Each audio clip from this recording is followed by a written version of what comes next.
We are live. We are live. Welcome to college football's Peek Around the Corner with your host, Greg Pflugar. We cover everything in college football because we love everything in college football. And if you do as well, if you love everything in college football, please subscribe to our channel, ring the notification bell, smash the like button, share the video if you want to support our Rebel Outpost college football channel with a donation to help us keep the lights on and grow the channel. Hit that $sign where you make a comment, and I'll get you super chat as quick as I possibly can. Welcome everybody into the studio that sits on the corner, the very corner of Keith Jackson Parkway and Kurt Gowdy Avenue. Do not be afraid. Do not be afraid to become a legend with your comments and with your phone calls. Thank you, everybody in the chat room. Thank you, everybody, for joining us on this Saturday, January 3rd. Again, another beautiful, perfect day to talk about the game we love, college football. Daniel Montcastle is in the house. Mr. Hoosier. I know you are a busy man. I know you are a busy man. You might want to either wait around a little bit, or if you have to leave, come back and because maybe, possibly, maybe, as it says in the title screen, as it says in the title of this show, we are going to be doing a PATC rendition dedicated to the Indiana Hoosiers football season. And we're going to be doing one for Ole Miss Rebels sometime early next week. A PATC rendition dedicated to the Indiana football season. So I get it. You may have to hit the mute button or do what you need to do, but we are going to do it. We're going to do another PATC rendition. John Teal, do you want to change your vote on USC? No. Their soft as melted bubble gum? No. PATC is guaranteeing our stamp of a guaranteed. The USC Trojans, fight out, are going to make the college football playoffs next year. Book it. I'm not going to walk away from it. I am not going to walk away from that. I think you should do Fernando by ABBA. Ooh.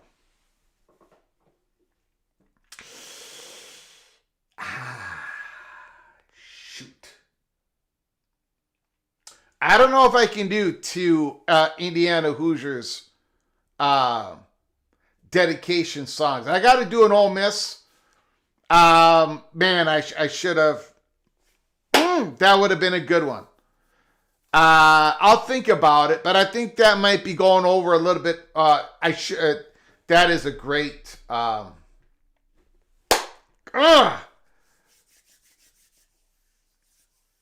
you got my mind. You got my mind circling here. Thank you, Ryan, for that recommendation. I might have to do something.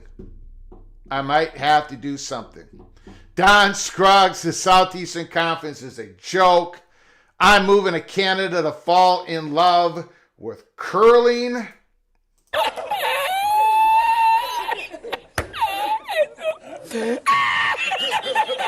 You don't have to move to Canada. You move to Minnesota. You move to northern Minnesota because just like hockey, we got the best curling teams and individuals in the whole country in northern Minnesota. If you watch the Olympics, most of the teams from USA come from northern Minnesota. So just move to Minnesota, Don Scruggs. Become a Golden Gopher and join one of those organizations that have curling up there in northern Minnesota.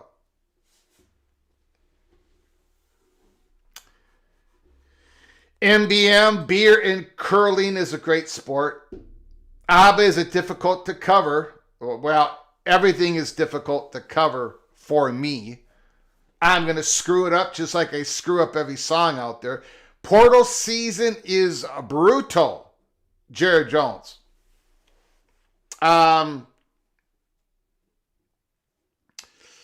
We are going to be talking. First of all, we're going to focus on the quarterbacks. We talked about Cam Coleman. By the way, Cam Coleman is going to Texas A&M. I forget where else he's going. It said he was going to Texas, but he's also going to Texas A&M. Shoot, I forgot where he's going. Texas A&M is one of the places. We've been talking about other players, but today we're going to be talking about some quarterbacks. And the latest information that has been dropped when it comes to the quarterback, the portal from On3, and I got to tell you, some of this is shocking. Some of this has got me shook.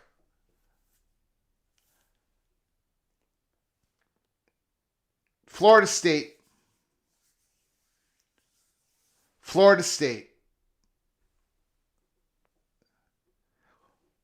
Don't do it. Don't do it. I sort of when it happened, I said Castellanos. I thought Florida State could have done better in the portal. Maybe they could have not have done better in the portal, but Tommy Castellanos, a very limited ceiling. All right, so it happened. He wasn't great. He wasn't really bad, but he's not all that, right? He can give you an upset victory. He did it for Boston College, did it for Florida State against Alabama, but consistently week in and week out, he was not the guy that was going to get you back over the hump. But the Seminoles,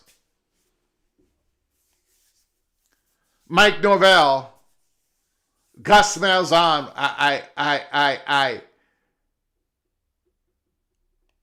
we need to have a serious conversation, because the reports are that Florida State is going after or is very interested in a particular quarterback. And we're going to talk about it a little bit later. Don't do it. Don't do it. Don't do it. It ain't going to work. It ain't going to work. Florida State. George Holton says, I want to ride with Sperry. Seminole win, George Holton. I hope Mike Norvell is listening to this program. Don't do it. Do not do it. Greg, what are the Gophers' biggest portal needs? Number one, defensive tackle. Number two, defensive tackle. Number three, you got to get yourself, you got to allocate enough money. You got to get a wide receiver that can help with Jalen Smith and Javon Tracy. You got to get a wide receiver in the portal that can actually give you production. Javon Tracy did it last year, right? But we need a big athletic body out there. So defensive tackle, number one. Defensive tackle, number two. We need a double dip on defensive tackles. As you know, Tough Tony, the Gophers' defensive ends, beautiful. And we're spending a lot of money keeping Mr. Mens and keeping Anthony Smith 12 and a half sacks on one end, 6.5 sacks on the other. And we've got Jackson Howard all lined up, and we got another guy. The defensive ends were good. But we need interior defensive linemen, and we needed it last year, and it did not work out. We need Theo Randall to get recovered. He did not play last year. We need defensive tackles in the portal and a wide receiver.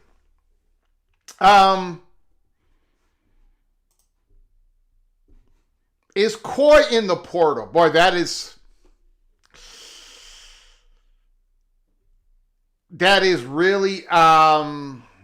a really interesting question.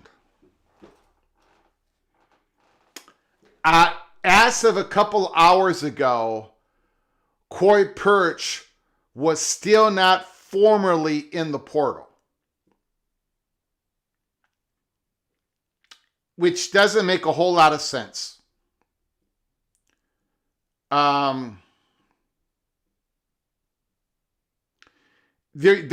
reporting on Coy Perch is he's rated like 7th or 8th overall player in the portal.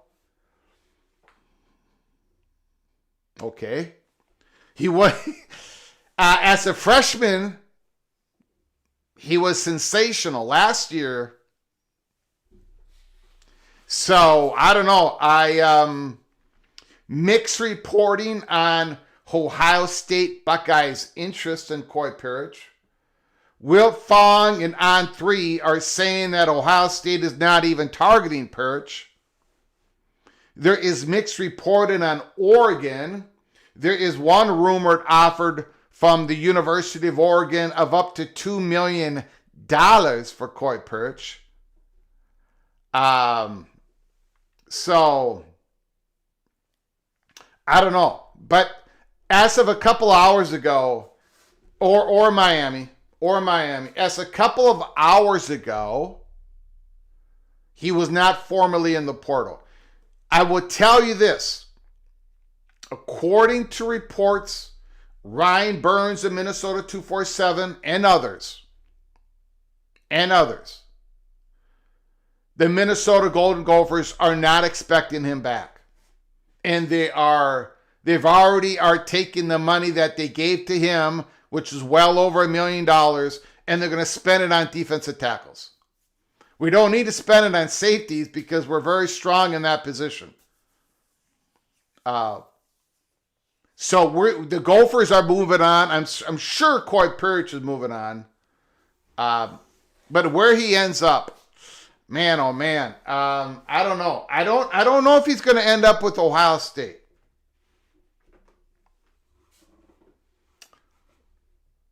I don't know about it. We shall see. George Holton, I'm convinced that Norvell no longer likes the quarterback position.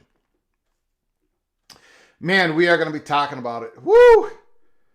We are going to be talking about the reports of what Norvell and Florida State seems to be targeting. And maybe I'm being too difficult on this particular quarterback. Maybe I'm being too negative. I don't see it. I don't even see it. It's not even close. So we are going to talk about that. Cam Coleman is visiting out A&M, Texas Tech, and USC. Thank you. Texas Tech, very interesting. Cam Coleman is probably going to wait to see what quarterback Texas Tech Red Raiders get. A&M, you know that Marcel Reed's going to be the quarterback because he is signed. In USC, you know at least one of the quarterbacks are going to be there.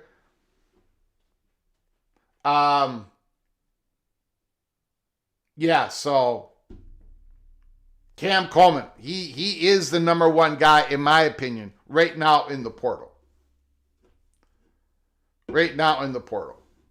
Ohio State isn't getting any studs in the portal. Call us Clemson now. Tough Tony, I read an all-state, all-conference tight end, Brahmer. Brahmer has signed.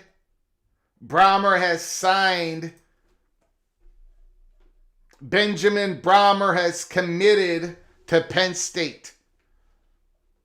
Staying with Matt Campbell. Very good tight end for the Cyclones. He was part of our spotlight series that we did on every team during the off season. We highlighted Benjamin Brahmer. And now he's going to Penn State.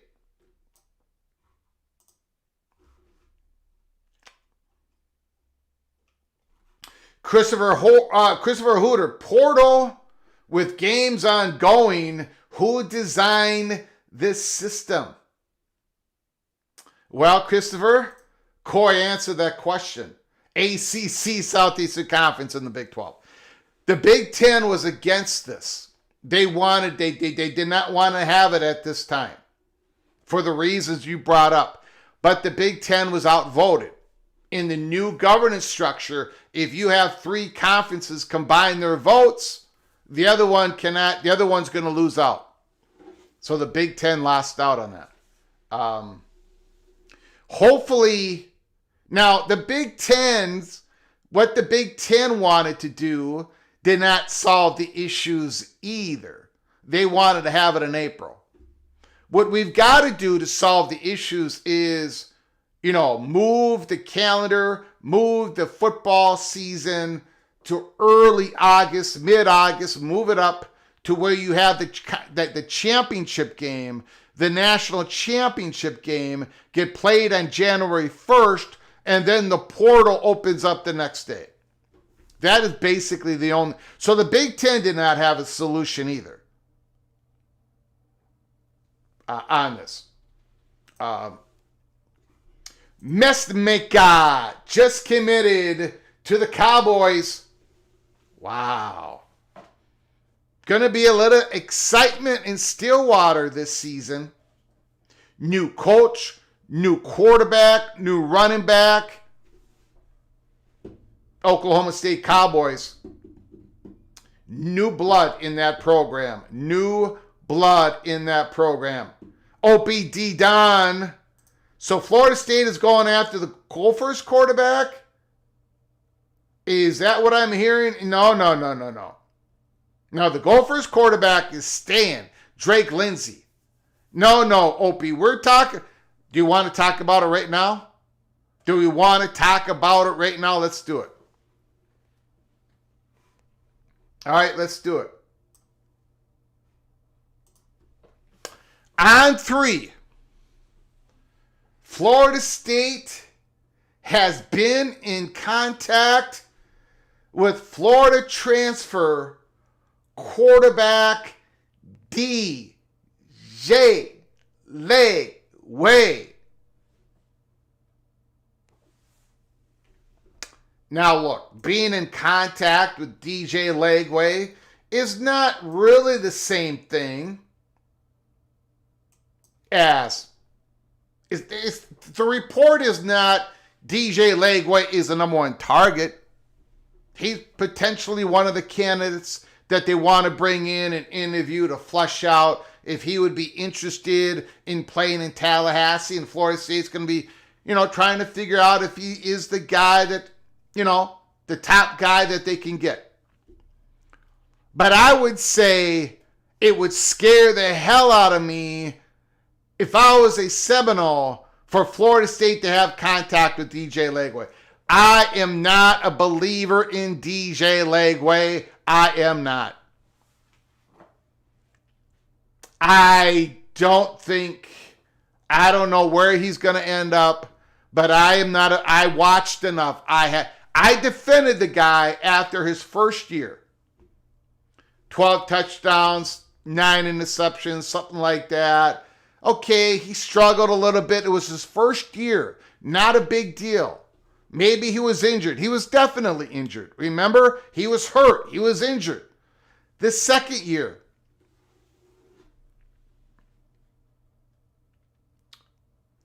I don't like how he throws the football. Everybody talks about how DJ Legway can throw the bomb. He can throw the post. He can throw the deep ball. Can he? It seems like every time he throws the football, he needs to have both of his legs under him. When he runs the ball, he cannot avoid a tackle. He runs straight into the guy. He did not make the plays for the Florida Gators. He could not make the plays. He could not make the plays for Billy Napier. He was not a playmaker. At least Tommy Castellanos was a playmaker. Castellanos had other issues. He could not see over the line, got a lot of balls deflected. You had to roll them out. You had to divide the field in half. But DJ Legway, I get it. He was one of the top players in his high school class. Are you guys seeing something that I'm not seeing? Is it because he's been completely injured for the first 2 years of college football? I'm not. Come on. Florida State. I'm rooting for Florida State. Do not have DJ Legway as your starting quarterback next year.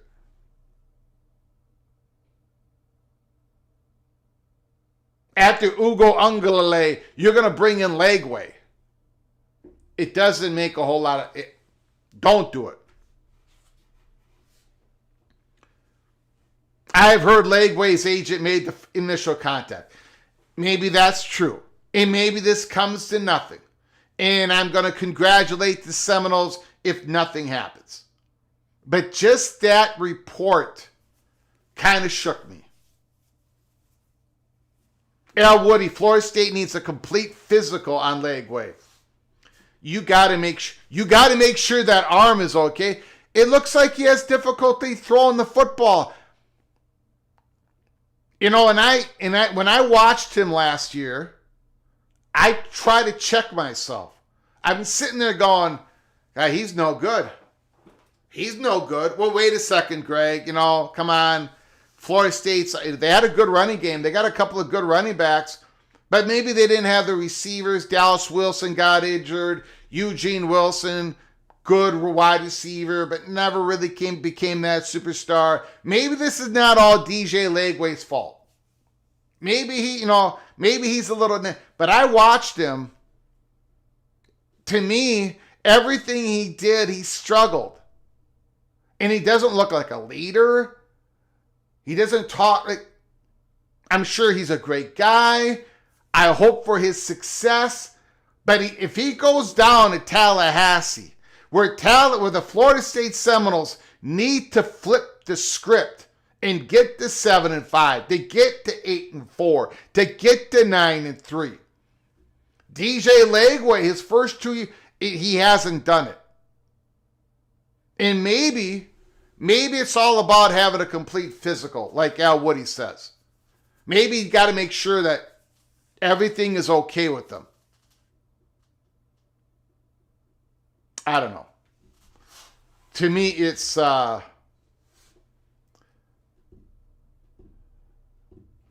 Robert Allen was saying that Texas Tech was going to give Sorsby $10 million in 1% profits of Cody Campbell. So I'm sure, hopefully that was made tongue in cheek.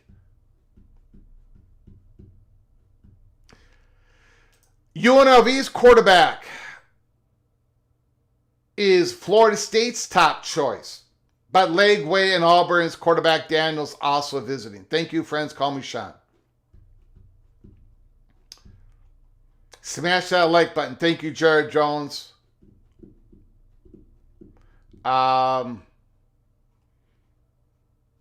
Evil Badger. The Evil Badger. Here we go. Super chat.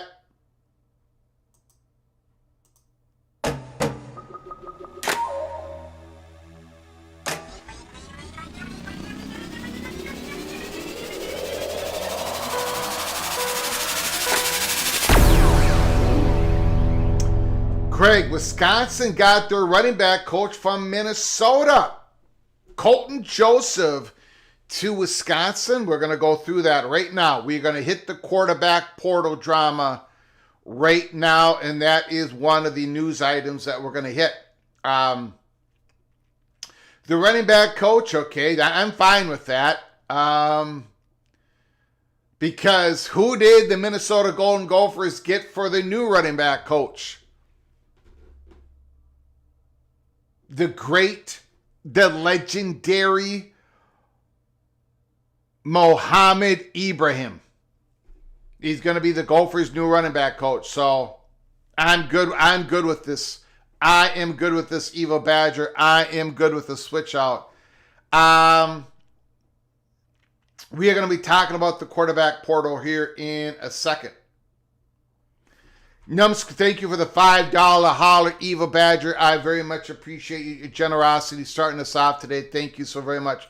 Numskull News, TCU better get busy with Josh Hoover leaving. And we're going to hit on Josh Hoover in a moment. What's up, PATC family? Rod Nix, Mr. Seminole. Lagway is not going to be a no. I hope you are correct, Rod Nix. I hope you are correct. Let's take a look at this now.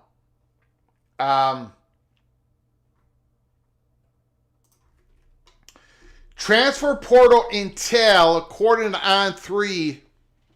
Of course, we lead off with Sam Levitt and this Kentucky steam. What is going on?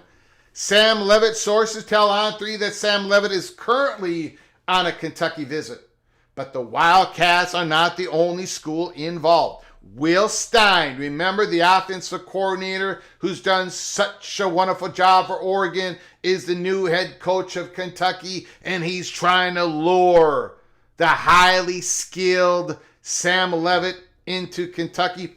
Sources continue to tell On3 to keep tabs on Lane Kiffin, to keep tabs on Oregon as quarterback dominoes begin to shuffle out.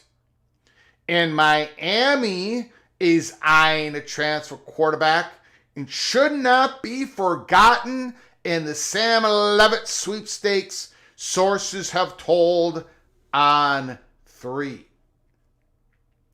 So, Kentucky, LSU, Oregon, possibly Miami. TCU quarterback Josh Hoover.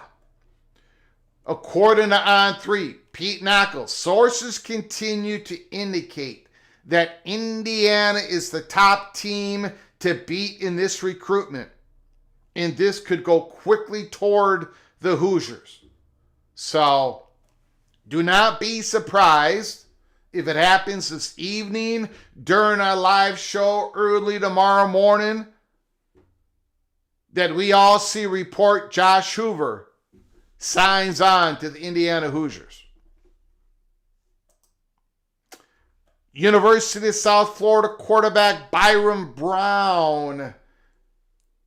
Byron Brown is the top quarterback on the board for Auburn. He's expected to take a visit this weekend, and the Tigers will work to wrap it up quickly. Again, Alex Golesh, right? Alex Golesh is the new head coach of War Eagle, Auburn Tigers. The head coach of the University of South Florida Bulls, and his quarterback was Byron Brown. And Alex Golesh is probably sitting there, I gotta scratch the itch. Right? I've seen Byron Brown with my team, but I'm going to have more talent at Auburn. I want to see what Byron Brown can do at Auburn. ECU quarterback Keaton Hauser. 2 schools to watch in this recruitment are the Arkansas Razorback and the Fighting Illini of Illinois. Sources have indicated to On 3. Wow. Arkansas, Illinois for Keaton Hauser. Interesting. And now, Ryan Willie's Super Chat of earlier. Old Dominion quarterback Colton Joseph. He has a visit scheduled to Wisconsin. And sources tell On 3, here it is, numbskull news, that TCU and Florida State are also in the mix. Now, I got to say this. I think Colton Joseph would fit well in any of those places. I think he would fit Gus Malzahn's offense. Very interesting fit with Luke Fickell. And Colton Joseph reminds me a little bit of number 15 for the TCU Horned Frogs, the quarterback that led them to the national championship game. A little bit. The athletic ability, maybe not the arm strength. So there is some of the quarterback portal drama that is going on here. More and more are happening. It is a crazy time. Pete Thamel has reported he's been getting told by coaches this is a bleepity bleep bad system. Everything is a cluster bleep. On and on and on.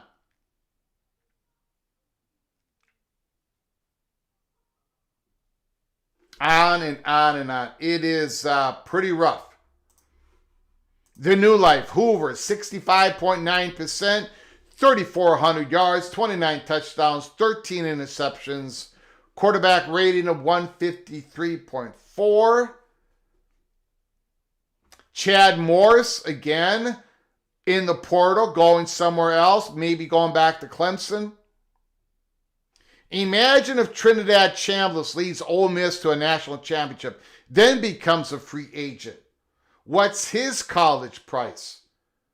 That's a great question, John Famler. Great comment. Because Trinidad Chambliss,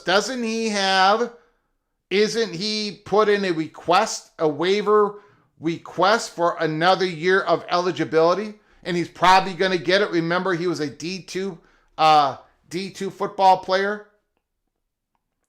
So Chambliss is probably going to get another year of eligibility. Talking about a guy who can make something out of nothing. Talking about a guy who can make off-schedule throws, off-schedule plays with his arm and his leg. That's Trinidad Chambliss.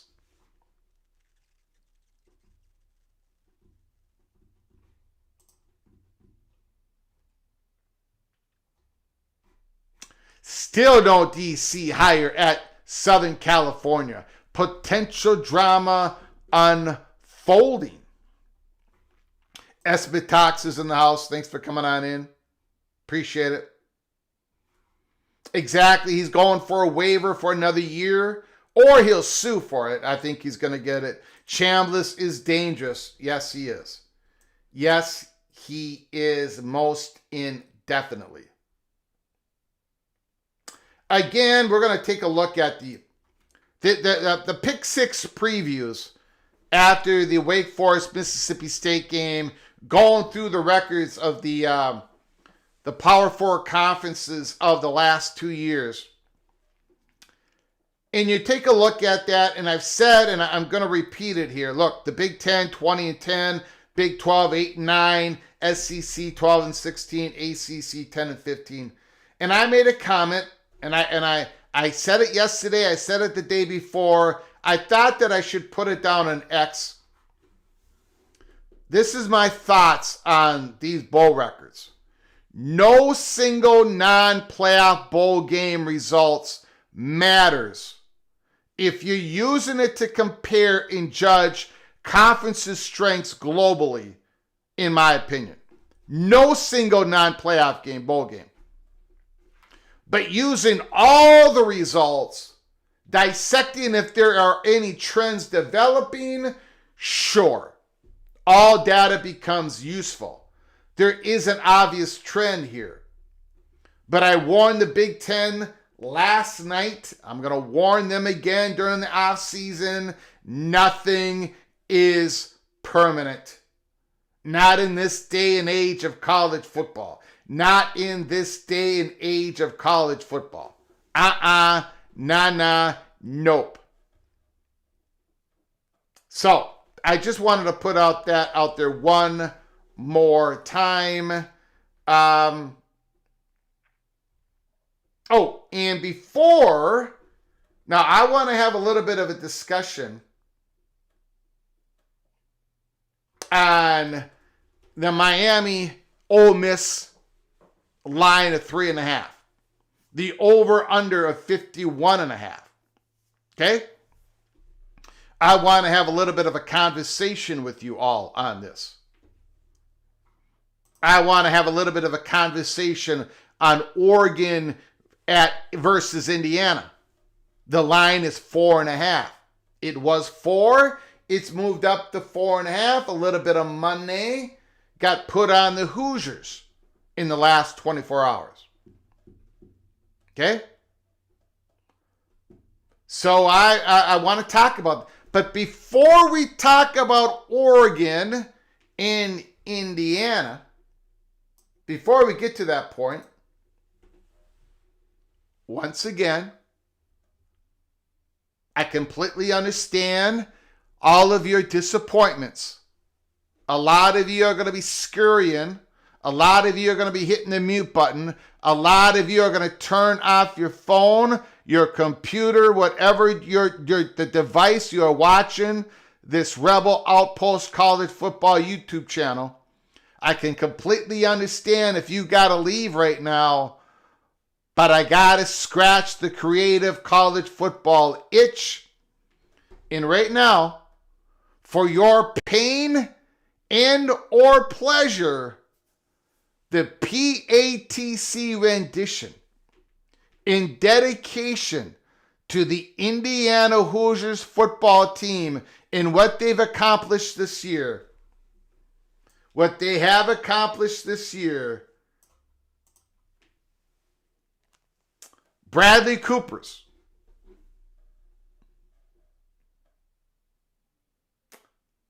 Maybe it's time to let the old ways die of thinking about Indiana in a certain way, because those days, at least for now, are completely over.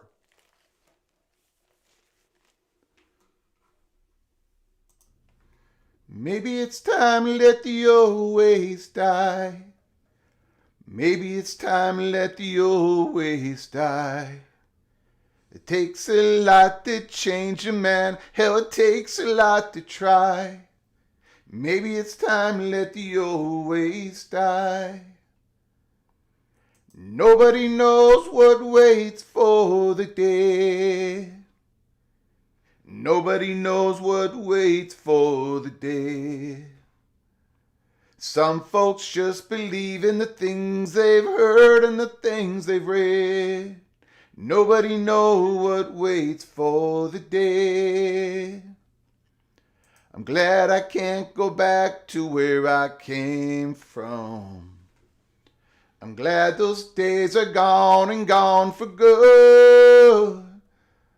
If I could take spirits from my past and bring them here, you know I would. You know I would. Nobody speaks to God these days. Nobody speaks to God these days. I like to think he's looking down and laughing at our ways. Nobody speaks to God these days.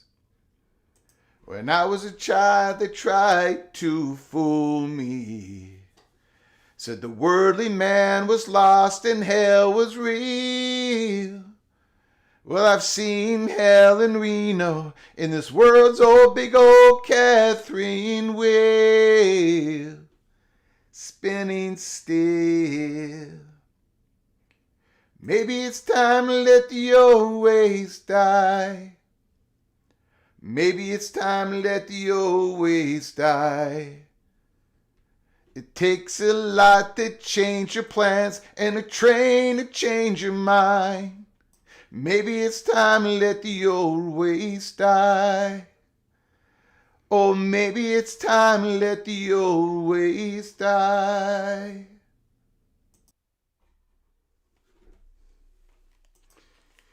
So that song was in dedication to the Indiana Hoosiers football team, and basically what I was trying to imply, and I said this before the game against Alabama, I thought that was going to be the game in which all of us, including myself, all of us were going to have to be forced to look at Indiana differently.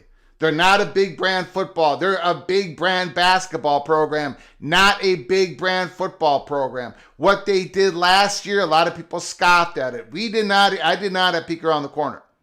This year, I thought they were going to be even a more talented team, but I thought something was going to go wrong for Indiana.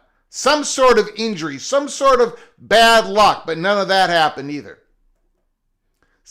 Maybe it's time to let the old ways die. Maybe we got to be opening up our minds to all of these teams, not just Indiana, but Vanderbilt had a very good football season, right? Look at Arizona State last year. Look at what BYU has done for the last 4 years. TCU getting to the national championship game just 3 years ago. TCU, a very good football program, a private football program, private school in Texas, in the Big 12, and they beat Michigan, and they went to the national championship game.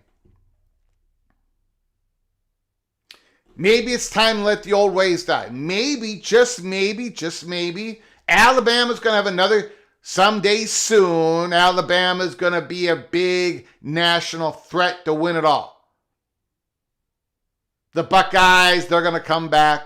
Notre Dame is going to be knocking on the door again. We know this. Georgia's going to be coming back. We know this. But maybe, just maybe, we got to let the old ways die. And we got to be looking around and saying, well, that team is shooting up. They're not that good. Come on, they don't have a brand. They're not playing anybody. That old saying, they're beating nobody, even though they're crushing everybody. Even though with our own eyes, they look really damn good. But they cannot be that good because, look at what Wake Forest did with 1 year under Jake Dickert. Wake Forest won 9 football games this year.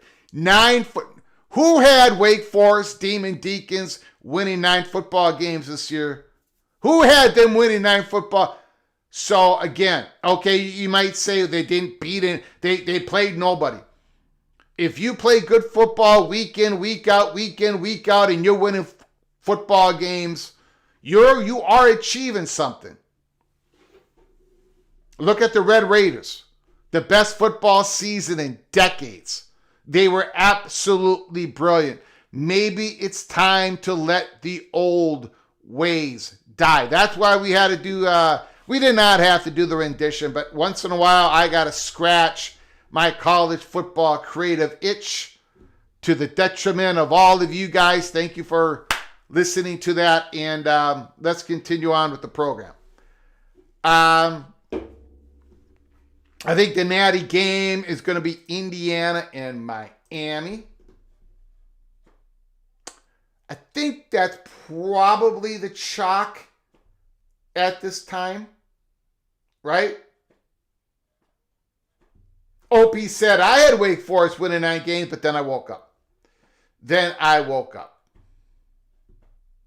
Rod Nix, Wake winning more than my nose. Hard truths at the moment. Yeah. Greg, your singing ain't that bad. Maybe your hearing isn't that good, Stephen Vitt. Maybe your hearing isn't that good. Thanks, Stephen Vitt. Thank you, Key, for 3. Appreciate it. Key for 3 at PG, point guard. A mix between Ziggy Stardust and Janis Joplin. It's tough as hell to go undefeated in any conference. Any level of football. Absolutely agree. I can hear very well. Thank you. Sorry, Steven. I did not mean to. I'm sure you're. I'm sure you can hear a lot better than I can. Okay, let's take a look at the lines here.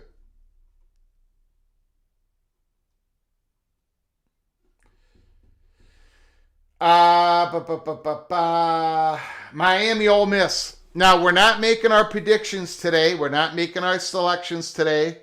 We're just sitting here a nice Saturday, late afternoon, early evening. We're just talking college football. We sang a song. We're talking about the quarterback portal. The drama is starting to build. Sam Levitt is probably the top domino piece when it comes to quarterbacks. Cam Coleman, and he's probably the top domino piece when it comes to non-quarterbacks. Miami, Ole Miss. A lot of people are giving a lot of flowers to Trinidad Chambliss, and I would agree. If there's any quarterback that can survive Miami's defensive line and make some plays off schedule, it's going to be Mr. Chambliss. And Mr. Lacey is a running back that, he can break tackles, physical running back. Ole Miss offense really hasn't been slowed down all that much this year. Georgia in 2 football games could not really slow them down, other than the 4th quarter of the first game. But the other 7 quarters, Ole Miss moved the ball against Georgia's very good defense. Miami's probably going to have to score here, and they're not going against an elite defense. The Hurricanes are not going against an elite defense. You got Perkins, number 4, but there's not a whole lot of elite defense at Ole Miss.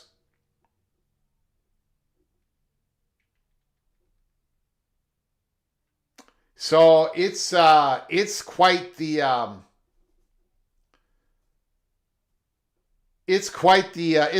football game.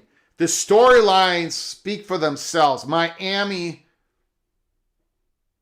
that fan base, they're thirsting for this. They are thirsting to get to the national championship game. Mario Cristobal is going to shut up all of his doubters. In some ways, he already has. Carson Beck could win another national championship with another football team.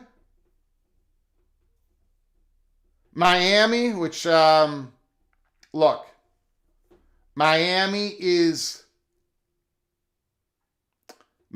has a very high potential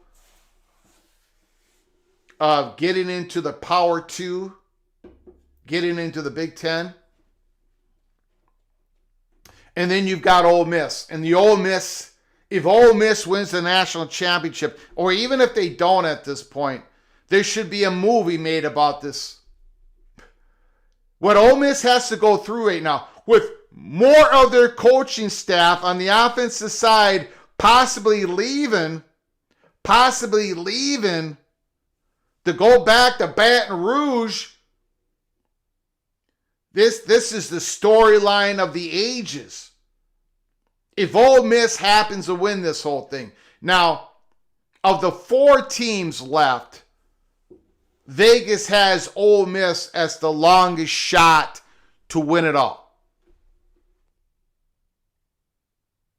They are the longest shot of the 4 remaining teams.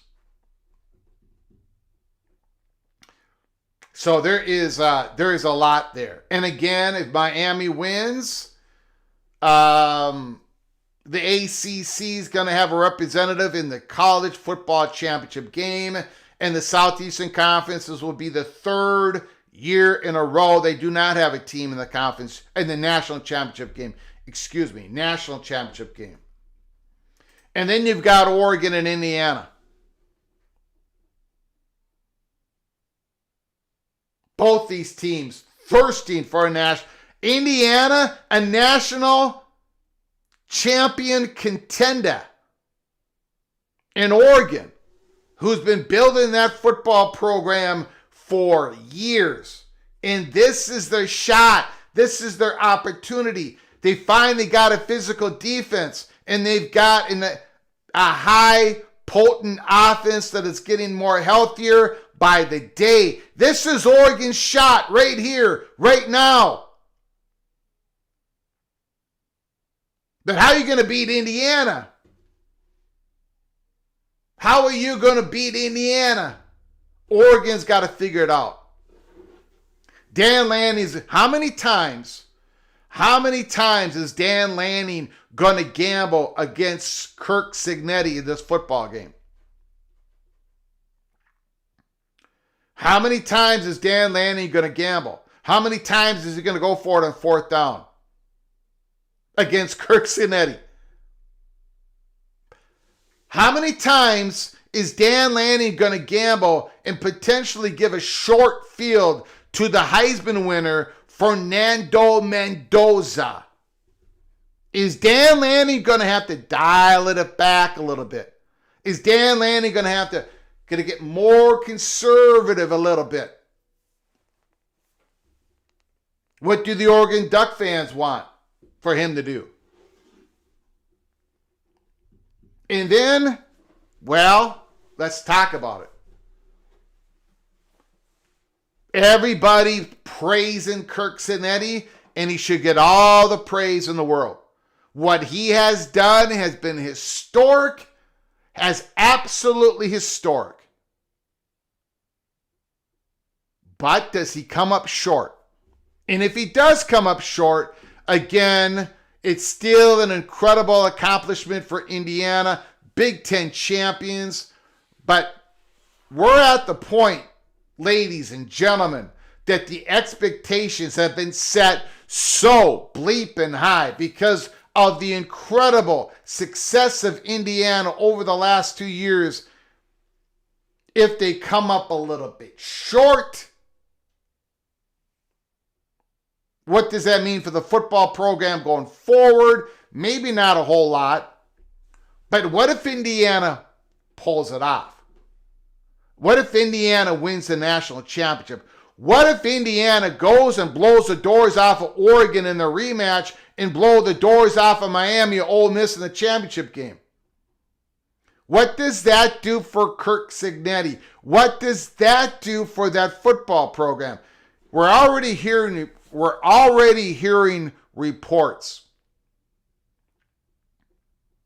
Now, maybe tomorrow I will spend more time on it. I'll give you details on it. But we're already hearing reports that the people that Indiana's got in visiting in the portal is a completely different class of portal candidates that Indiana had last year. You can see the success. It's stacking up. And now Indiana has the ability to attract higher skilled talent, at least from the pure athletic ability. And the reason why, it's in the reports, On3 reporting, the reason why is because there's guys out there, there are dudes out there that are in the portal that they do not feel that they have been developed at their original place, and they're looking at what Cignetti's doing in Bloomington, and they're saying, if I want to get to the NFL, if I want to play on Sundays, if I want to get developed quick, fast, you know what? If Indiana gives me the opportunity to visit Bloomington, I'm going to take that shot. I'm going to see what's up. That's happening.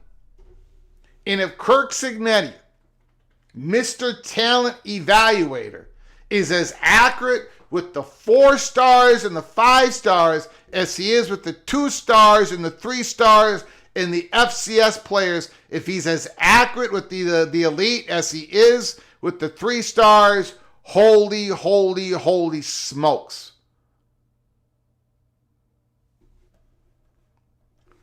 Josh Hoover, very talented quarterback who played for TCU. You know, he's looking at Curtis Rourke. He's looking at Fernando Mendoza, and he's like, I can do what they do. I'm very talented. I want that coaching. I want that development. I want that system. I want that team going all in the same direction. I'm going to Bloomington. Well, it just if it's the quarterback, then it trickles down to other positions. The running backs, the receivers, the tight ends, the defensive tackles. Guys out there who would have never, ever considered Indiana before, they are considering Indiana now. And if Indiana actually wins the national championship, buckle up, brace for impact, because that's going to give more gasoline.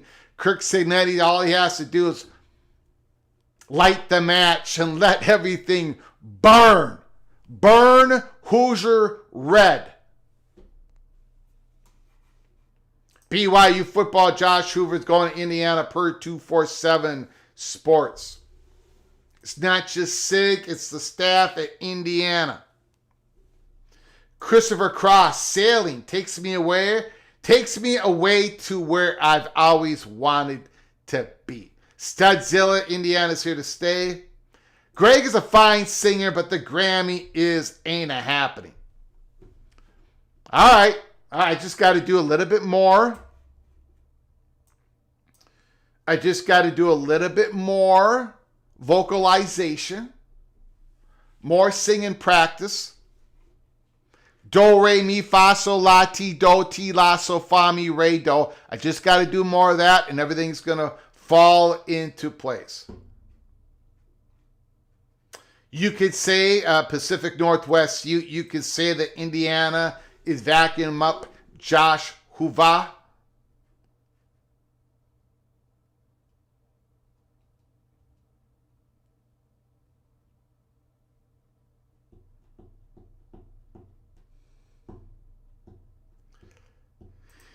My answer to that is yes, John Famlor. Miami has 3 guys who will be drafted in the first round by the NFL. That offensive lineman, the big one, Manoa,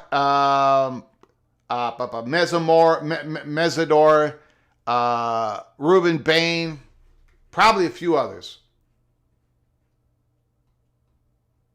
Okay, let's open up your phone lines here. We are going to open up the phone lines. Thanks for joining us on a Saturday afternoon. 763-260-1333. 763-260-1333. Give us a call here at Peak Around the Corner College Football.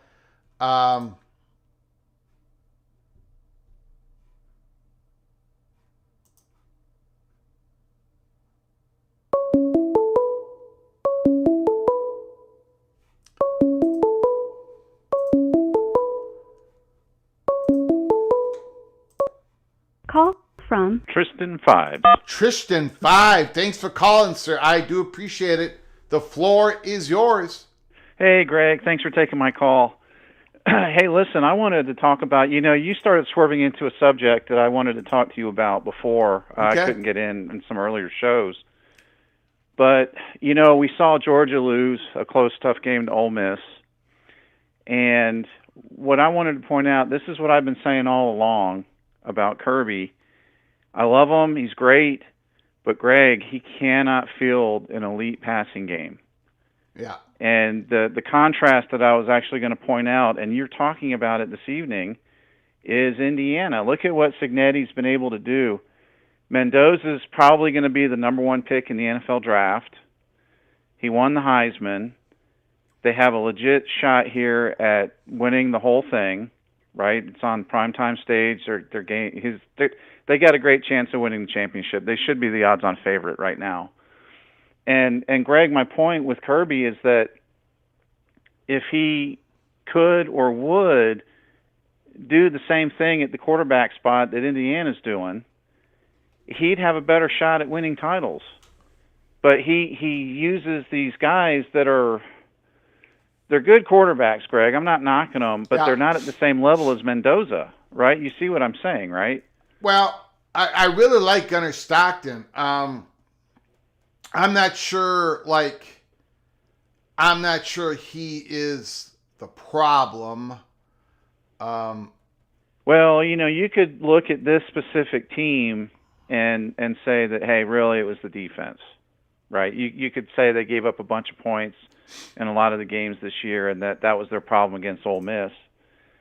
I could understand that. And, Greg, my comment is not directed at this year's team. It's an overall trend that's been true since Kirby's been there.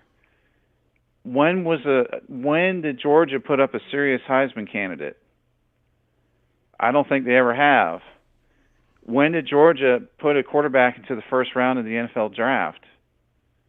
Mark Richt did that, but Kirby hasn't. These are important things. I mean, look, the players tune into this, Greg. You just had a report, and you're going to talk about it more later, that there's a bunch of players interested in Indiana precisely because Cignetti can develop them, and they have a great chance at getting an NFL career. Mm-hmm.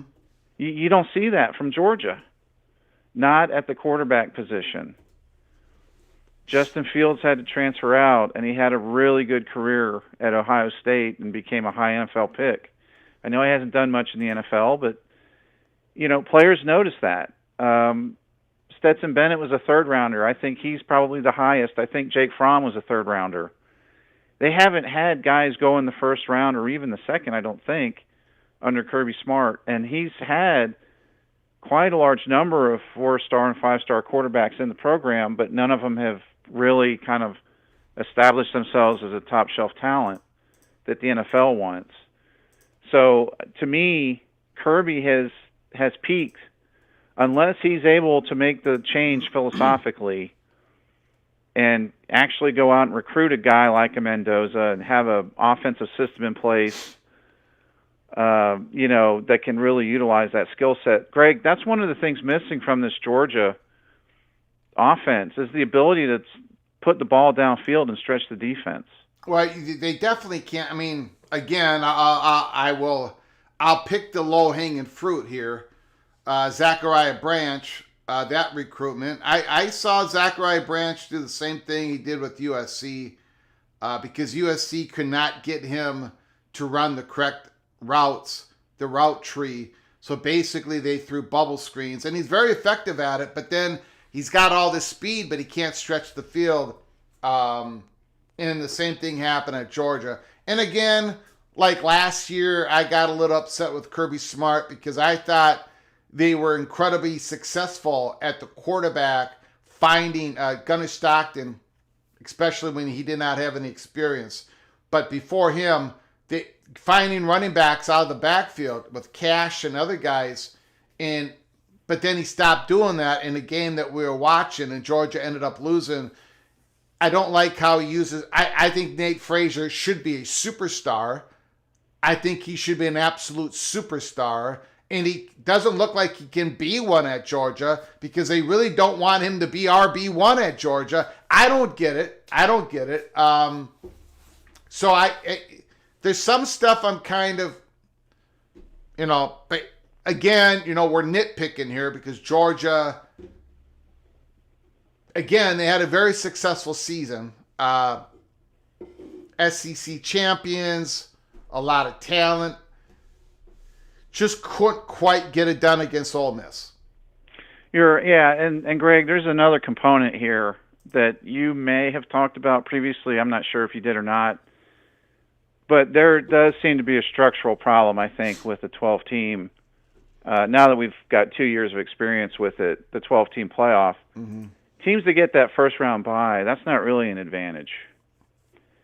It doesn't feel like it to me. Well, it might be it might be an advantage if they change the calendar in where that first and where a team that gets a bye is playing 13, 14, 15, 16 days after the last football game instead of 25 days, right? If they shorten the layoff, maybe the first round bye becomes an advantage. I don't know, but yeah. Well, it feels like, look, Ole Miss and I forget who the other one was, but those were tune-up games with Tulane and James Madison. I think that was Oregon. Greg, those were tune-up games, right? Mm-hmm. That's the equivalent of being able to play, the Citadel on opening weekend. If you're a major, SEC school, we always gripe about how they schedule these terrible games, and now you've got that going in the playoff, and the school that gets to play a JMU or a Tulane, it's essentially a tune-up game. They get an easy win, they get to play their second and third string players early in the game, they get to get the starters out of there once they get a 30-point lead. And it doesn't feel right. Like a first-round bye is not as beneficial as a tune-up game. That's my opinion. Okay. And, I love the inclusiveness and all that other good stuff, but I think that if Georgia was the higher seed, and let's be honest, it probably should have been Ohio State, okay? I would have given it to Ohio State before Georgia. Ohio State should have had the tune-up game, Greg. They lost one game all year, and it was a close game to Indiana. And they had to sit at home. The Buckeyes were the number 2 seed. Georgia was the number 3 seed. I understand, but my point is that they should have had the benefit of a tune-up game more than Georgia. And now, we get to see Ole Miss. They got the tune-up game. They got to get a little momentum. They went and played at Georgia in a great game, and it was exciting and back and forth. But, for 2 years in a row now, Georgia has had to have a long wait before they play, and then they run into a team that's playing really well and they lose in a close game. And I just would like to see a playoff where everyone gets to play. There's no bye weeks.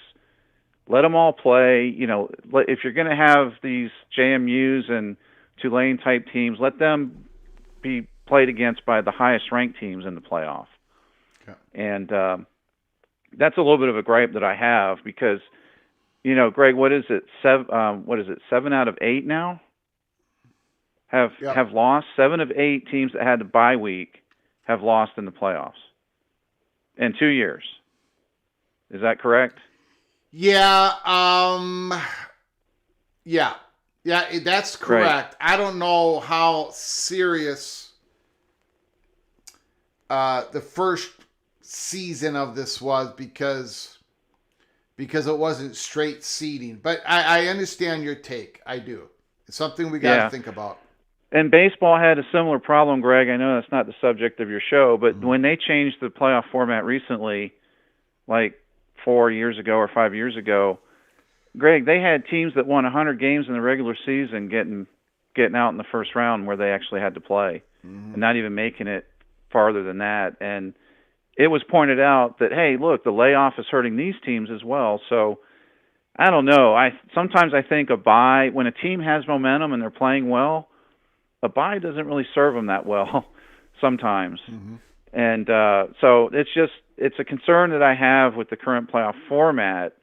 But my original comment about Kirby, Greg, this is a decade now. Okay, he's been at Georgia for a decade. It's not really an argument about Gunnar Stockton. It's an observation that Georgia never has a Heisman winner at quarterback, not even a strong candidate. Mm-hmm. They never have a first-round pick at quarterback. They can't push the ball downfield the way a Mendoza can, or Dante Moore, or C.J. Stroud. The high-powered offenses that are winning national titles. And this goes back to Alabama and Clemson, when they were playing head-to-head every year in the championship game. It comes down to, of course, there's overall talent. There is such a thing as overall talent. But, Greg, you got to get these kinds of quarterbacks. And this is the blind spot in Kirby's strategy. It's a hole in the team. And we're going to see Indiana reload. That's my prediction, Greg.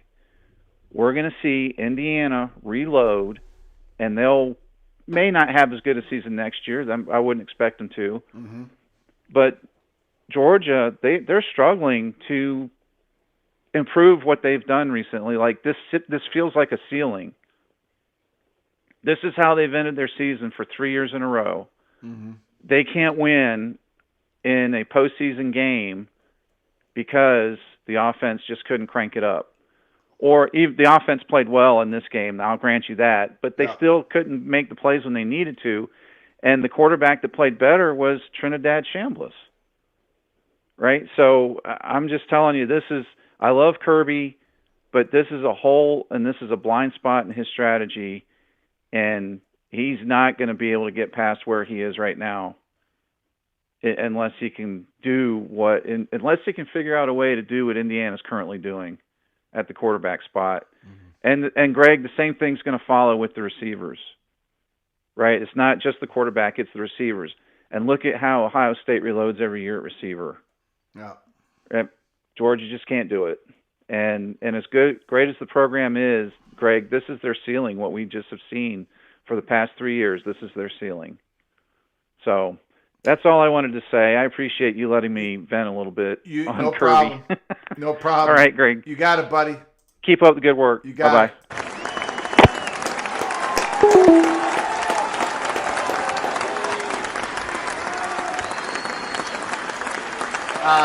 Beautiful call. Thank you, Tristan5. Thank you so very much. Rock and Rant.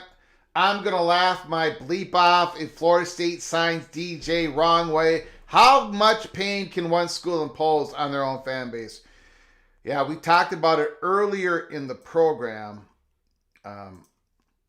According to On3, Florida State has been in contact with Florida's transferred quarterback DJ Legway. I think that would be just terrible for Gus Malzahn, DJ Legway himself, and for the Seminoles. I hope that doesn't happen.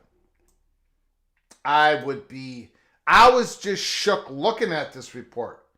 If it actually happens, look, Florida State, again, more other reports, Florida State is also in the mix for Colton Joseph,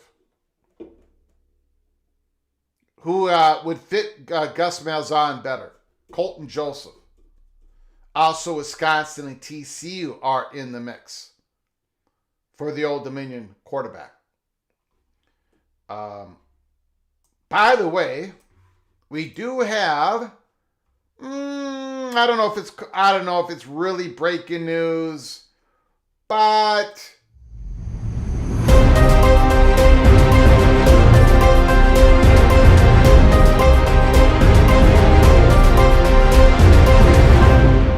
let's call it an update.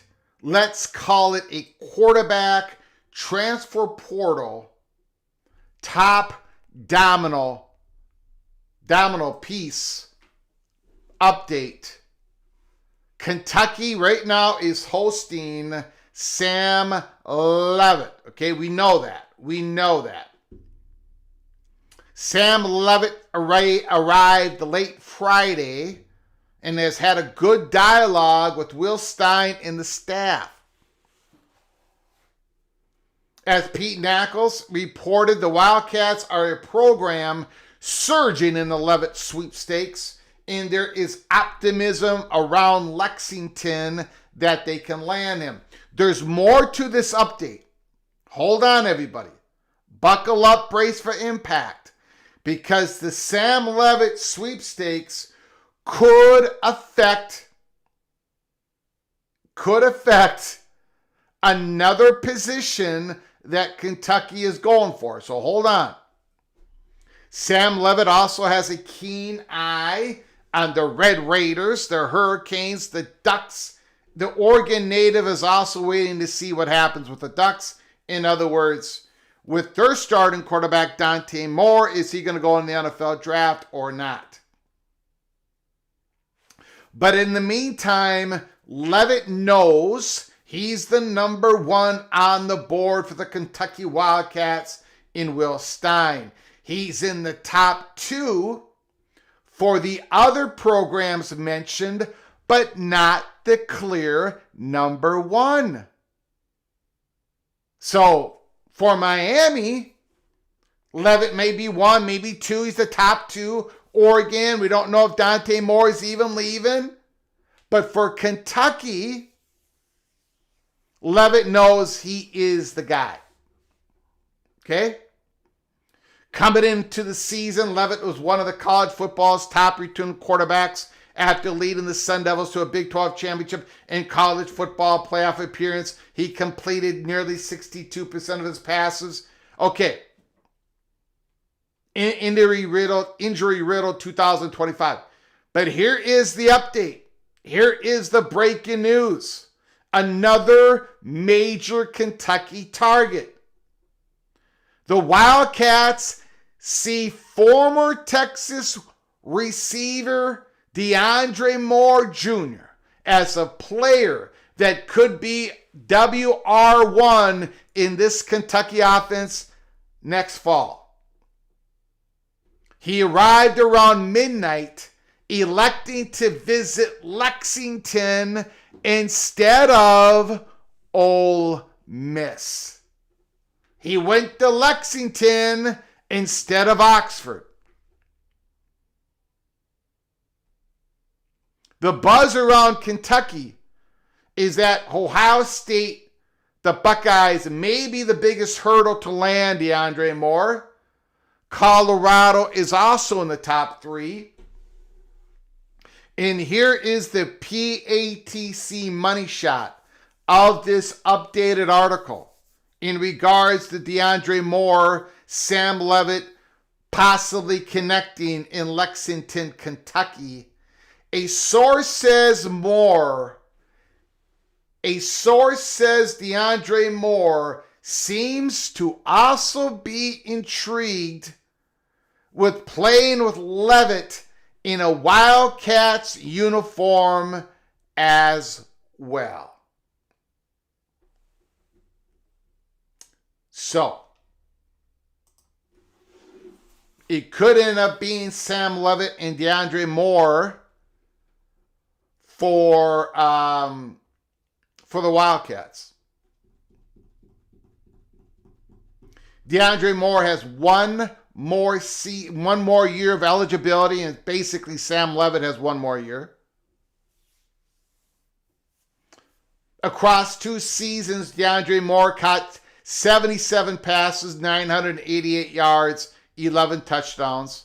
The Longhorns passing offense took a step backward, but Moore still finished second on the team in receptions behind Ryan Wingo. So pretty interesting update. Kentucky, do they really have a shot? Do they really have a shot to get Sam Leavitt? It seems like they do.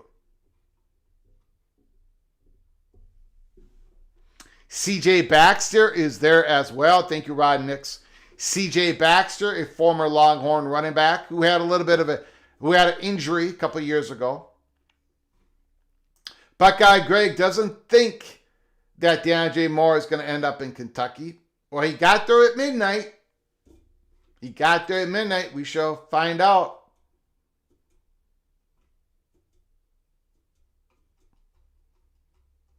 Phone lines are open, 760-260-1333. We've got Eva Badger, the Eva Badger with a super chat.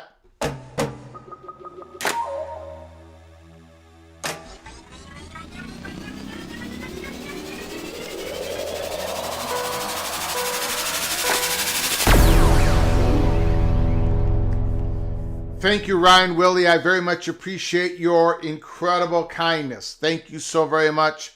$5 holler. Indiana has a very famous alum, Mark Cuban. Indiana will be around for a while, in my opinion. Thank you for the $5 holler, Ryan Willie.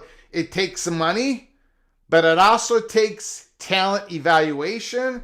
It takes development. It takes roster management. It takes game calling during the game. It takes management of the locker room. And it seems like Indiana's coaching staff, their players, their organization, their administration, seems like they're hitting home runs after home runs after home runs. Thank you for the $5 holler, Ryan Willett.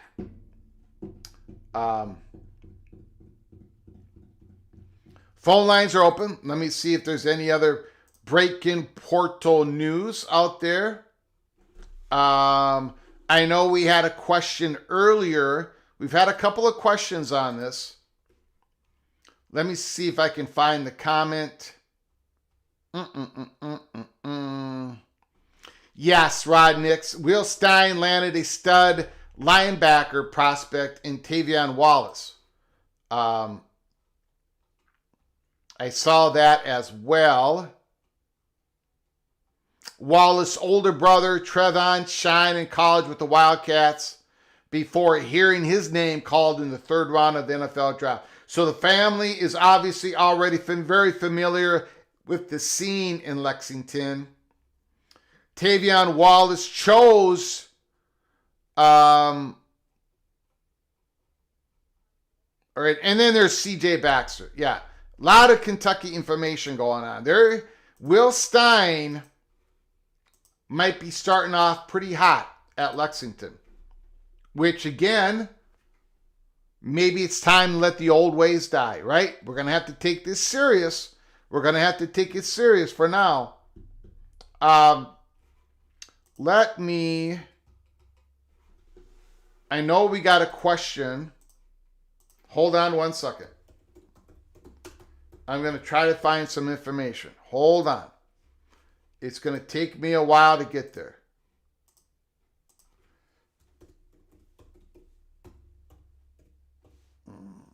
Let's see if I can find an update. Oh, what am I doing? What am I doing? What am I doing? What am I doing?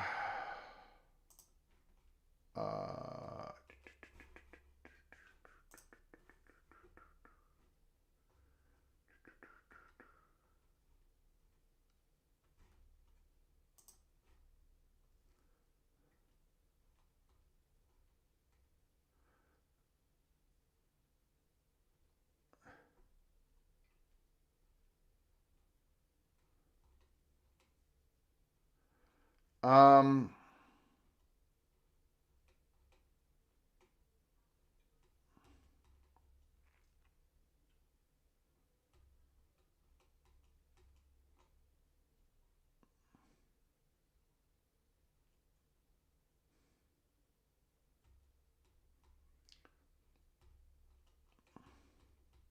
Just trying to find an update.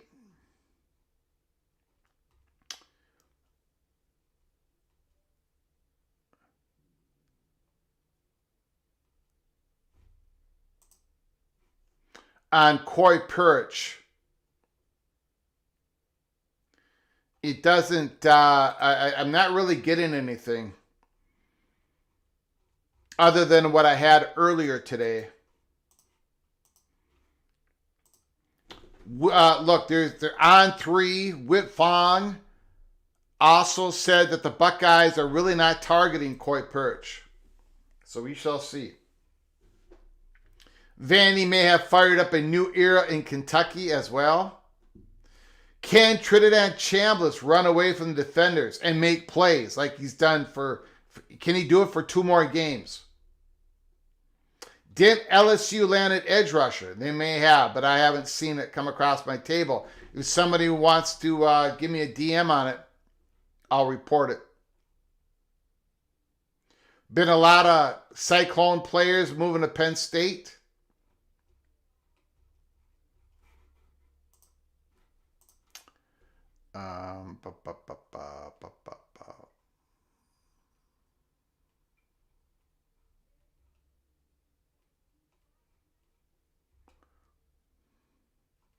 Wow.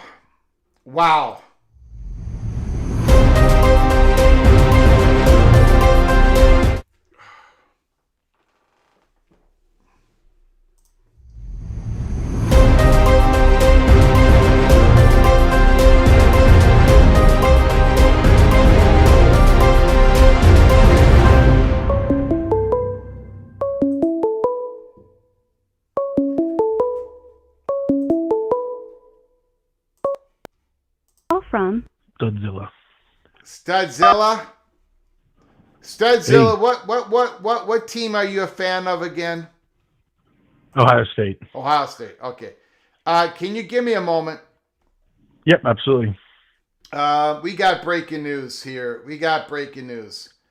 This thing has gone serious here.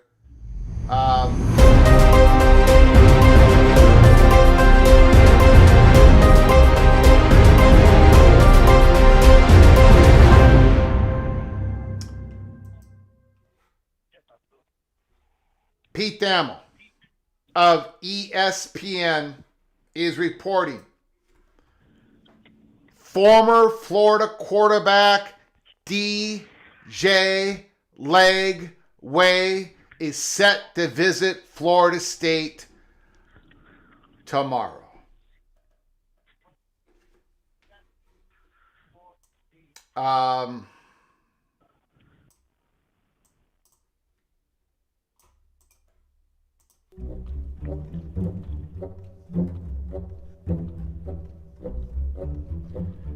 What are you doing, Florida State?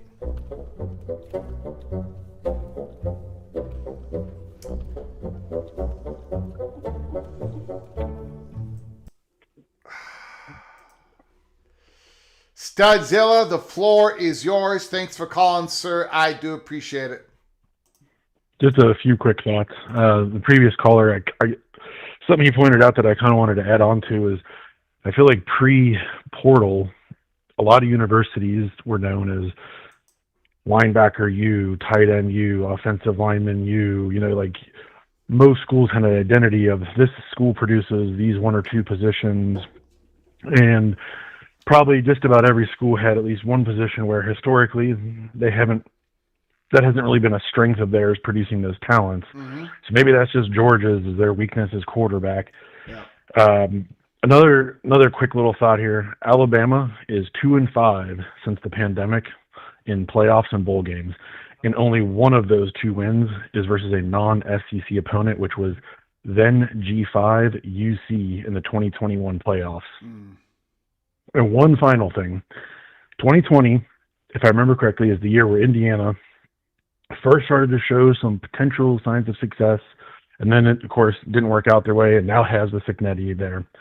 And I remember distinctly people sort of like memeing it, trying to will it into existence, referring to them as Windiana, 9-Windiana, things like that. Yeah. I'm going to make a prediction here. We're going to do the same thing with Minnesota. They're going to be Winnesota. And about 5 years from now, you guys are going to be like, the number one team in the Big Ten, 12-0, going to the playoffs. I'm just calling it right now. That's all I wanted to share. Whatever in your coffee cup, please share it with me, Studzilla. Will do. Okay, appreciate it. Great, yeah, no problem. Have a good one. Great call.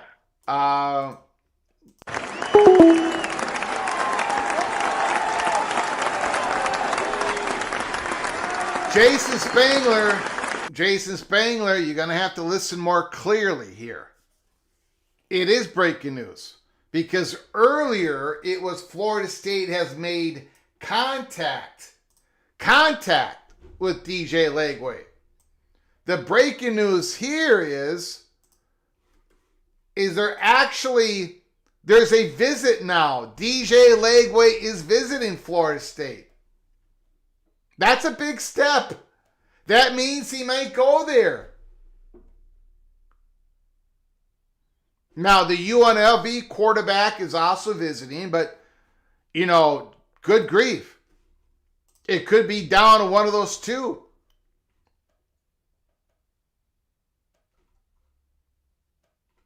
Rod Nix is not worried. Oh, man. I'm worried for you. You don't have to be worried, Rod Nix, because I'll do the worrying for you. I'm worried. I am incredibly worried. I'm not saying that DJ Legway can. I hope, look, if he goes to Tallahassee, I hope he's successful. If he ends up going to wherever DJ Legway, go for it. Let's go. But I got to be honest. I'm not seeing it. And for him to go to Florida's rival, going to Florida State where they need to flip the script. I don't see Legway.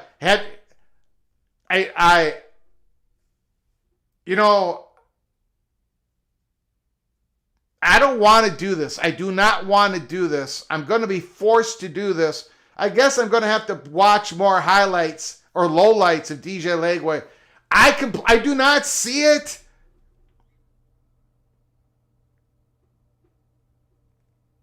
And I think Florida State is the real wrong spot for him to go, because that's going to be a pressure cooker.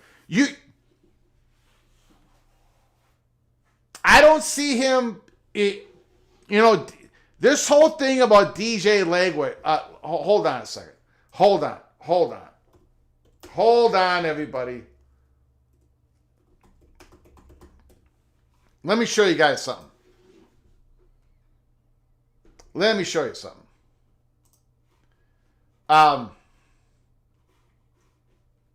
me a moment. Here's DJ Legway, okay? Again, I'm not doing this to be mean. We're talking college football. He's got paid a lot of money for 2 years at Florida. He's a lot wealthier, successful guy than the fat guy from Minnesota. So he doesn't care what I say about him. I'm sure he's a great guy. But look, his first year at Florida, it was fine. 12 TDs, 9 interceptions. I gave him a pass. The PATC community was a lot more critical on Legway than I was. But last year, 16 touchdowns, 14 interceptions. He has thrown for 28 touchdowns, 23 interceptions. All right? Okay? But put that aside. Greg, he was injured. Greg, bad shoulder. Greg, Dallas Wilson was injured at the beginning of the season. Eugene Wilson, Billy Napier did not whatever. Okay. Push all that aside. Don't you understand, Greg, that DJ Legway can make plays happen with his legs? He can make first down. I don't see it. Look at his rushing. 122 attempts for 237 yards. Okay? Not even 2 yards per rush. When he runs, it looks like he's running in quicksand. And when he has room to run for that first down, he cannot avoid the tackle. He cannot go right. He cannot go left. And when you get a one-man rush on him in the pocket, he can't avoid the sack. So I don't know what we're even doing here at this point. I'll root for the guy. He should be at Tulane. He should be at Florida International. He should not be at Florida State. The Seminoles should not be giving him a visit.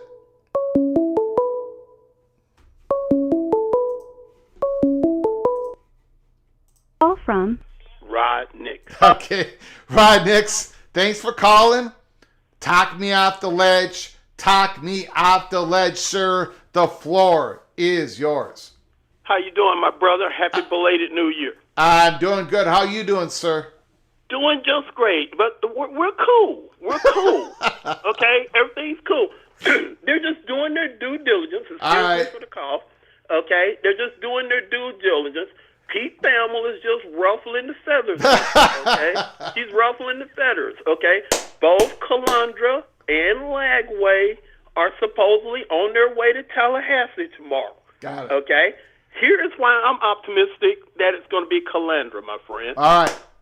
There's a lot of similarities in the game and in the statue of the player between Anthony Calandria and Kevin Sperry. Correct. I think Calandria is that 1-year veteran, experienced player that will allow us to transition to possibly Sperry next year. Also gives us time to work with the guy we brought in this year, Jayden O'Neal, start developing him. Also gives us a little time to allow our new quarterbacks coach, Austin Tucker, to get his feet wet. Okay? Thamel knows this.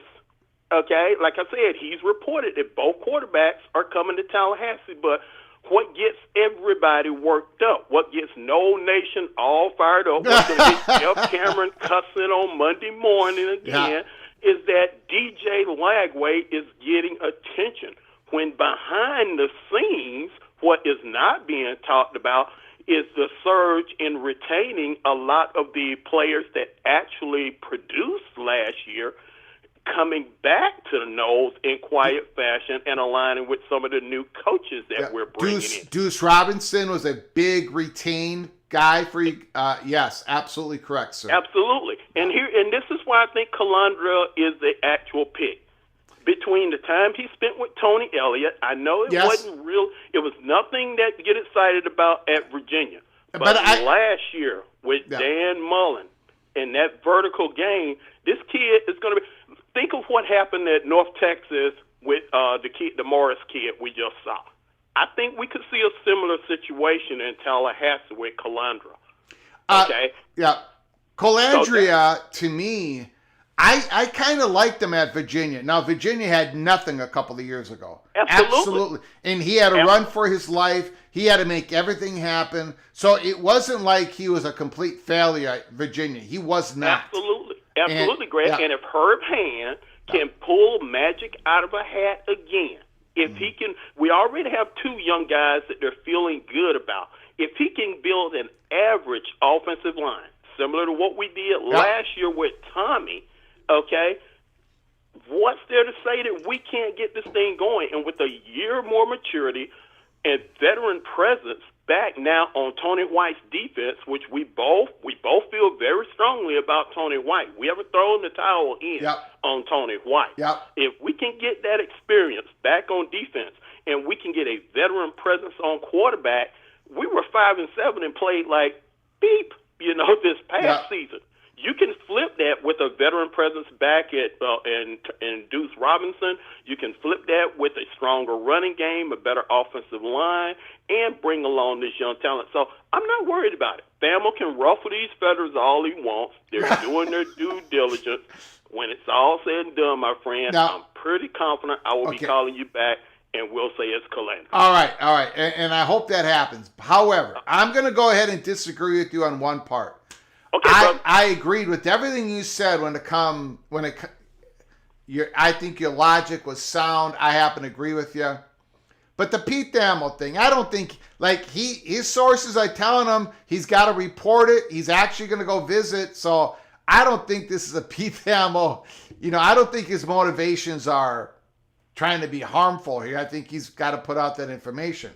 Oh no, my brother, I agree with you. I don't think he's being harmful, but I think the fact that everybody is locking in on his tweet, okay, in some circles, Pete Thamel is seen as gospel. It's sort of reminiscent of the days when we used to refer to our friend down that used to be at the Tampa Bay with the Tampa newspaper, Matt Baker, when we would call him the great Matt Baker. When he spoke, the old E.F. Hutton analogy, when he spoke, everybody listened. Yeah. Well, Thamel has that same clout. So if No Nation keeps hearing from all these multiple sources, War Chant, 247, CBS, everybody, the great Pete Thamel is saying that DJ Lagway is coming to Tallahassee. Oh, my God, we're all ready to jump off the roof of the Indigo Hotel in College Town. No, let it play out. Okay. Let him have his visit. Let him come and sit. He leaves the Dunlap Center. In comes Anthony. He sits down. They do their thing. This Ashton Daniels kid they're talking about bringing in, I'm not worried about him. But, hey, let's just be courteous. Let's weigh all of our options, and let's make our decision next week in terms of where we want to go. When it's all said and done, I have a feeling it's going to be calamity. Hold on one second here. Hold on. Okay. I'm with you, my brother.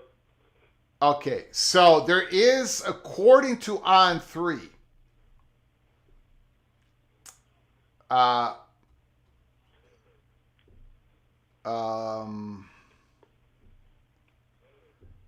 the two schools that are targeting Anthony Colandrea is your Florida State Seminoles, and the other school is the Tennessee Volunteers. Absolutely correct. Is there any information out there? I'm going to go ahead and try to Google this. Is there any information out there that Colandrea is visiting Tennessee? Does he have What we're hearing here in Tallahassee is that visit has not been finalized yet. It has not been found. That's what we're hearing. Okay. And I've been checking the Tennessee boards. I haven't seen anything on it about it being finalized. But again, it's a fluid situation. I think they're going to make a big push for him in Tallahassee tomorrow. Because again, the similarities between his game and Kevin Sperry's are too doggone good to ignore. And that veteran presence I think too many people are overlooking the transformation that Dan Mullen got out of this kid last year, both in terms of the passing game and the rushing attack. The cat, if you look at his numbers, he accounted for over 30 touchdowns. I want to say 35. I want to say he had like 25 passing and like 10 rushing last year. If we got that in our offense, if we got 2/3 of that in our offense, that is much better. You just quoted Lagway's stats, which sucked. Okay, if we can get 2/3 of that production, that would be better than what Castellanos gave us, and that would stabilize the offense and put us in a more competitive state in more of our games, especially if we're getting veteran presence back on defense from guys that have a year in Tony White's scheme and guys that actually executed his scheme. They weren't the problem children, the younger guys. The Ashton Barker is coming back. Jabril Rawls is coming back. We got the Deser twins coming back. We're looking at getting a guy out of Central Florida who's a dominant force on the defensive line, plus the infusion of young talent we got in and these new coaches. Things could get very, very interesting in Tallahassee. I'm not ready to scream, hey, I'm booking, tickets to Charlotte or anything like that. Yeah. But there could be a surprise or two in the offering because, again, everybody expects us to be straight garbage. So there is, and Cameron and those guys have muddied the waters. Nobody's expecting anything. So any positive results is going to be seen in a great light, and everybody would jump right back on the bandwagon. Oh, my God, here they come again. This time you got to believe it and you got to sustain it. All right, man. Look, if Anthony Colandrea signs with Florida State, I will take a step off the ledge. I will not jump. That's a promise from me to you. But if it ends up DJ Legway, I'm gonna have to let it rip from this studio. Okay, brother. If it's DJ Lagway, I have no problem with letting you rip. As a matter of fact, I promise you, if it is Lagway, I will call in and I will sit and listen to you rip. And take my pain like a man. All right, man. I appreciate it. All right, sir. God bless, brother. Give Mom a hug and a kiss. I will. Thank you, sir. All right. Appreciate that. Thanks for the call. You Bye-bye. got it.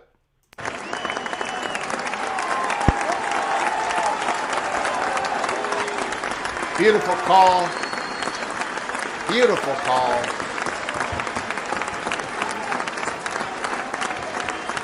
Rod Nix, Mr. Seminole.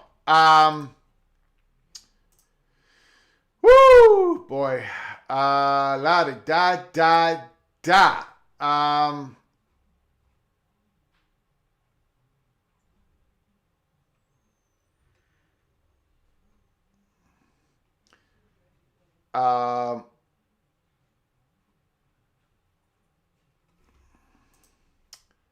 Let's see. I am trying to find something. Coy Perch visiting Penn State. I have not heard that. Maybe it's happened, but I do not. Rod Nix came in hot. Yes, he did. He's trying to settle me down, which is a good thing.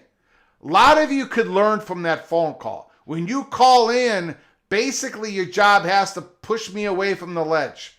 That should be your number one job. So thank you, Rod Nix. I do not know anything about Coy Perch.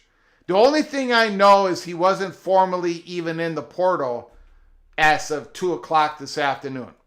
Maybe he's formally in the portal now, but he still hadn't been in the portal. And I have not heard Penn State. But that very well could happen. God,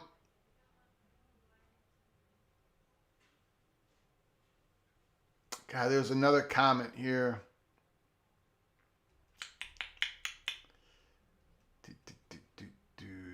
Well, I lost it. I don't know.